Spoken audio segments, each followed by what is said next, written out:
তো hello guys, আমরা আজকে চলে গিয়েছিলাম বারাসাত মধ্যমগ্রাম। তো আসার সময় ওয়েদারটা এত সুন্দর করেছে আর কি বলবো। তো একটা ছোট ভিডিও করে নিলাম। তো ওয়েদারটা এমন করেছে আর কি বলা যায়। তারপর ট্রেনের ভিউটা দেখো তোমরা, just looking for like wow. কি আর বলবো, কতদিন পর একটু আবহাওয়া চেঞ্জ হলো। এখানে এত রোদ্দুর আর কি বলা যায়। তো রাস্তা একবার আকাশের ওয়েদারটা দেখো, আর কি বলা যায়। তো যাওয়ার সময় রাস্তায় এত গাছপালা পড়েছে আর কি বলবো গাইস।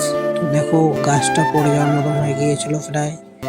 তো তারপর একটু পিছনের ভিউটা নিয়ে নিলাম, কত সুন্দর দেখতে লাগছিল আকাশটা। তো বাড়ি যাওয়ার পথে রাস্তায় দেখলাম একটা বড় গাছ ভেঙে পড়েছে রাস্তার উপরে, আর কি বলবো। এতই হাওয়া হয়েছে আর কি বলা যায় গাইস।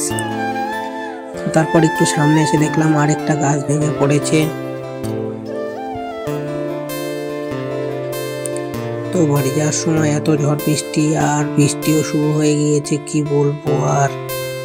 তো তাড়াতাড়ি করে বাড়ি যাচ্ছিলাম আমরা। রাস্তার আবহাওয়াটা এমন করেছে, প্রচন্ড ভয় লাগছিল। তো কি করা যায়, তাড়াতাড়ি বাড়ি চলে আসলাম। তো এদিকে মিশোর মুখের অবস্থাটা দেখো, বাড়ি এসে দেখি দুষ্টু এত দুষ্টুমি করছে। মুখের মধ্যে টেপ লাগিয়ে দেওয়া হয়েছে, আর খুলতে পারছে না, কি বলবো। খোলার জন্য কি করছে দেখো তোমরা একটু, এত দুষ্টুমি করে বাড়িতে। তো তারপর মাসি ওকে আস্তে আস্তে খুলে দিচ্ছিল। এত দুষ্টুমি করে বাচ্চাটা, কি বলবো। ফাইনালি অনেক চেষ্টা করার পরে ওর মুখের টেপটা খুলে দেওয়া হলো।